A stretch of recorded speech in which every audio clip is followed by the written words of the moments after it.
Shalom everyone, I'm going to continue the series of the great Sephardi Rabbanim, and this week on Yud Bet Iyar is going to be the Hilula of a very famous rabbi, a rabbi of the name Rabbi Masud Abuchatzeira, who was actually born in Morocco and passed away in Morocco. He was a Rosh Yeshiva in the city of Barisaini. He was born inside Morocco and came from very great lineage. He was actually the firstborn son of the Abir Yaakov, Rabbi Yaakov Abuchatzeira, and would later on father many great Rabbanim and great daughters also that married great Talmidei Chachamim, including among his sons Rabbi Yisrael Abuchatzeira, Rabbi Yitzchak Abuchatzeira, and also Rabbi David Abuchatzeira. Remember, Rabbi Yisrael Abuchatzeira is popularly known as the Baba Sali also. He was born in the English year 1828 and passed away in 1908, so he lived around 80 years.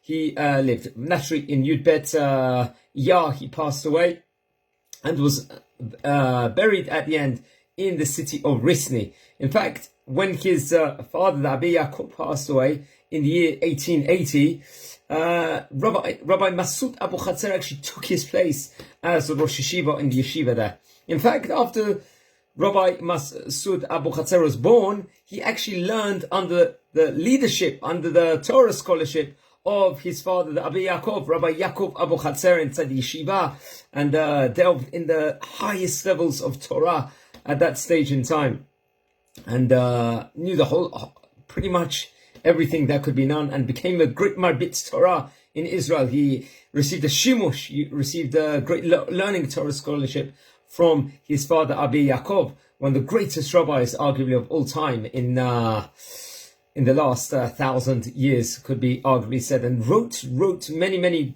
different scholarly works. Rabbi Masud did, including among any, he did Pesachei Dins.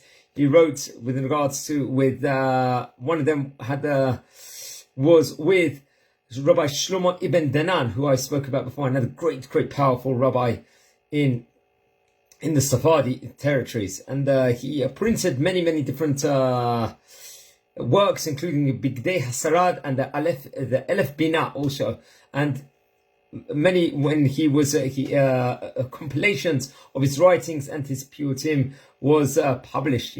For example, he did a awesome publication on the Haggadah Shel Pesach, a Perush on it, and on the Sfirat HaOmer. Here we are in the middle of the Sfirat HaOmer at the moment, and he did a masterly work on the Sfirat HaOmer, which would count between the second day of Pesach till Shavuot, the 49 days, naturally. Many of his piyutim, his poems, were also published and put inside a colossal work. 22 piyutim, for example. Some of the piyutim he actually did were masterclass, including the Mizmor Shir Yom HaShabbat, and also V'yom HaShabbat Tov Lo'odot, it was.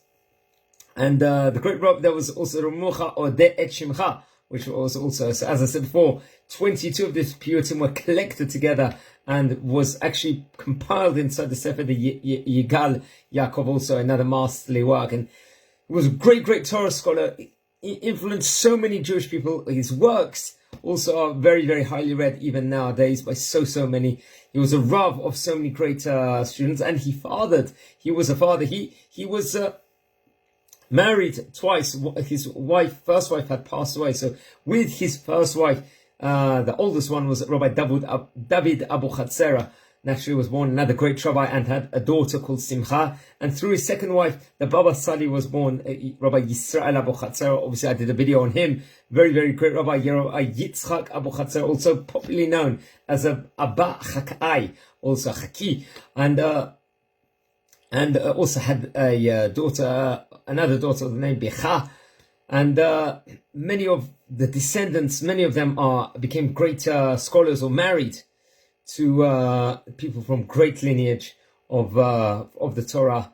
Indefinitely, he took over the father's spot of the Rosh Yeshiva in the year 1880, as I stated before, and influenced so many Jews all across the world. One of his Talmidim was also Rabbi Moshe Torjuman, also became a great rabbi also, and many great descendants came from him, and it's going to be his Hilula, Yud Bet Iyar. It is this week. And please, let's light candles, make his neshama be protecting all of Am Yisrael nowadays in the time period we are in. And I would recommend anyone that wants to make a trip to Morocco to visit his kever, to daven by it, especially on that day itself, make a tour of it. And may all his zchuyot be protecting us. Many stories you can search about him online, mostly in Hebrew, but he was a great rabbi and may be protecting us. Guys, Shavua Tov, and have a great week.